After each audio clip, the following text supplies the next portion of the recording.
हरे कृष्णा। तो बहुत बार लोगों का प्रश्न ये होता है कि हमें भगवान की कथा क्यों सुननी चाहिए, भगवान की कथा सुनने का क्या लाभ है हमारे जीवन में।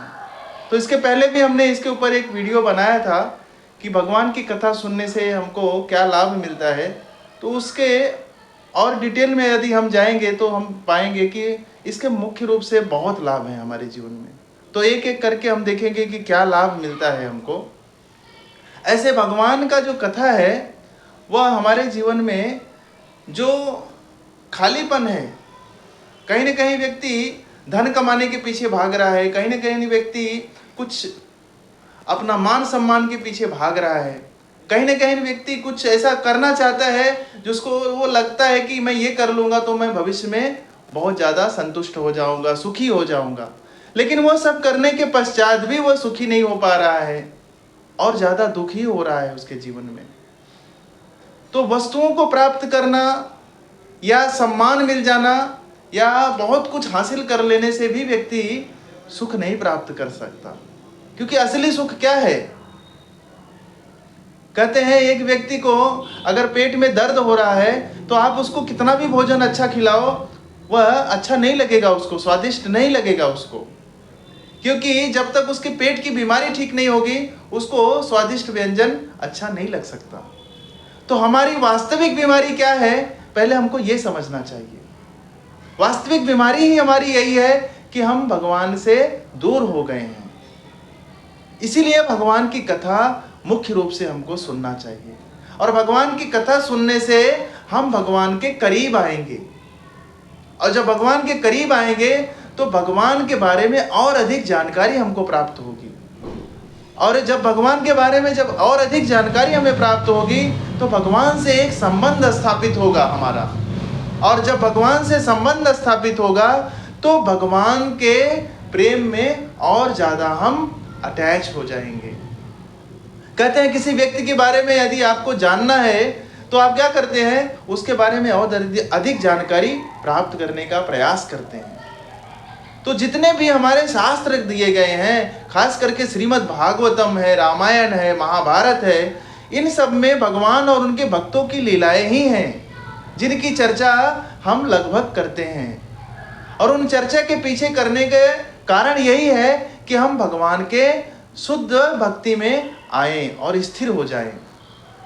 तो कहते हैं हर व्यक्ति को नियमित रूप से भगवान की कथा का श्रवण करना चाहिए, और नियमित रूप से जब हम श्रवण करते हैं तो हमारे जो मन है, हमारी जो बुद्धि है वो शुद्ध होने लगती है। और यही कारण है कि नित्यम भागवत सेवया, श्रील प्रभुपाद जी ने कहा है कि नित्य रूप से आप भागवत का सेवन कीजिए। भागवत जो है वो अमल पुराण है, शुद्ध भक्ति को प्रदान करता है। तो कोई भी व्यक्ति यदि भगवान की कथा का श्रवण करता है तो सबसे पहला क्या होता है उसके जीवन में, उसके जीवन में मंगल होने लगता है। मंगल, अमंगल दूर होने लगते हैं, मंगल शुरू हो जाता है। आपको पता होगा जब हनुमान जी माता सीता की खोज में जब पहुंचे और अशोक वाटिका में जब अशोक वृक्ष के ऊपर बैठ गए, माता सीता शोक में डूबी हुई थी एकदम, और हनुमान जी ने देखा तो हनुमान जी क्या करने लगे, हनुमान जी भगवान श्री राम का गुणगान करने लगे, भगवान श्री राम की कथा सुनाने लगे। और जैसे ही हनुमान जी भगवान श्री राम की कथा सुनाने लगे, माता सीता का शोक धीरे धीरे चला गया, दूर हो गया, और माता सीता थोड़े समय बाद बड़े आश्चर्यचकित हो गई कि इस लंका जैसी नगरी में, राक्षसों की नगरी में, ये भगवान श्री राम की कथा कौन सुना रहा है मुझे। और इस प्रकार से उन्होंने इधर उधर जब देखा तो हनुमान जी विनम्रता पूर्वक उनके आके सामने खड़े हो गए। उन्होंने कहा, माता, मैं प्रभु श्री राम का दूत हूं और भगवान श्री राम ने मुझे भेजा है। उन्होंने कहा, हे पुत्र, आप भगवान की कथा और सुनाओ, मुझे बहुत प्रिय लग रहा है, ऐसा लग रहा है मेरा शोक सब चला गया, इतने वर्षों से, इतने दिनों से मैं इस कष्ट को भोग रही हूं, लेकिन भगवान की कथा सुनने से मेरा शोक सब दूर हो गया। तो आप सोच सकते हैं कि भगवान की कथा में कितना शक्ति है। दूसरा कारण क्या होता है कि व्यक्ति हमेशा किसी न किसी बात को लेकर हमेशा चिंतित रहता है। तो चिंता का कारण क्या होता है? व्यक्ति के मन में बहुत सारे विचार चलते रहते हैं। तो जब व्यक्ति भगवान की कथा सुनता है और उसका जब मनन करता है, श्रवणम कीर्तनम और निधिध्यासनम। निधिध्यासनम का अर्थ क्या होता है? मनन करना। तो क्या करना चाहिए? श्रवण, स्मरण और निधिध्यासनम। श्रवण करना चाहिए, फिर उसका स्मरण करना चाहिए, फिर उसको मनन करना चाहिए, अपने जीवन में उतारना चाहिए। तो व्यक्ति का बहुत बार कथा सुनते हैं, लेकिन उनको लगता है कि बस चलो कथा सुन लिया, अभी उसको भूल गए। नहीं, कथा का पर्याय यह है कि जो हम सुन रहे हैं उसको अपने जीवन में उतारे, तब जाकर असली कथा का लाभ हमको प्राप्त होगा, शास्त्र का असली हमको लाभ मिलेगा। तो जब आप कथा सुनते हैं तो हमारे जीवन में बहुत सारे परिवर्तन आने शुरू हो जाते हैं, यदि हम निधिध्यासन, यदि उनका अपने जीवन में हम पालन करते हैं। और क्या लाभ होता है उसका? कि कथा करने से परस्पर जो सत्संग में लोग इकट्ठा होते हैं, एक दूसरे से चर्चा करते हैं भगवान की, बोधयन्त परस्परम। एक दूसरे से भगवान की जब चर्चा होती है तो एक दूसरे के मन में जो मनमुटाव होता है एक दूसरे के प्रति, किसी भावना को लेकर, कोई ईर्ष्या लेकर, कोई द्वेष लेकर, वो सारी चीजें धीरे धीरे दूर हो जाती हैं।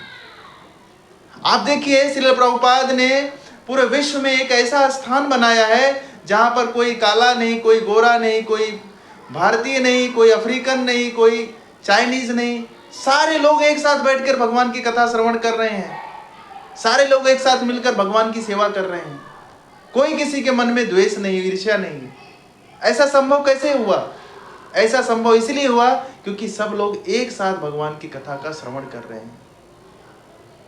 और इसके पीछे एक और कारण है भगवान की कथा श्रवण करने से, क्योंकि जब हम भगवान की कथा का श्रवण करते हैं तो हमारे अंदर के जो अनर्थ बैठे हुए हैं, काम, क्रोध, मद, मोह, लोभ, अज्ञान, ये सारी चीजें जो है कैसे साफ होने वाली हैं? ये किसी भी साबुन से, शैम्पू से साफ नहीं हो सकती। उसको साफ करने का एक ही मात्र तरीका है, भगवान की कथा का अपने कर्णेंद्रों द्वारा जब हम अपने हृदय में उतारेंगे तो हृदय की ग्रंथि धीरे धीरे धीरे धीरे खुलेगी, हमको ज्ञान होगा और धीरे धीरे हम ग्रंथियों को काट सकेंगे। और सबसे बड़ा लाभ जीवन में क्या होगा? हमारा जो हमारा मनुष्य जीवन का लक्ष्य है, हमको भक्ति प्राप्त करना मनुष्य जीवन का एकमात्र लक्ष्य है। ज्ञान, ध्यान, योग कितना भी कुछ कर ले हम अपने जीवन में, लेकिन यदि भगवान श्री कृष्ण की भक्ति हमने प्राप्त नहीं की तो हमारा जीवन का उद्देश्य पूर्ण नहीं हुआ। तो जीवन का उद्देश्य अगर व्यक्ति को पूर्ण करना है तो भगवान की कथा के माध्यम से, भगवान के श्रवण के माध्यम से, श्रवण ही एक पहला जो है माध्यम है जिसके द्वारा हम भक्ति में आगे बढ़ सकते हैं। तो हमको भगवान की कथा नियमित रूप से सुनना चाहिए, और नियमित रूप से अगर सुनेंगे निश्चित रूप से हमारा कल्याण होगा। हरे कृष्ण।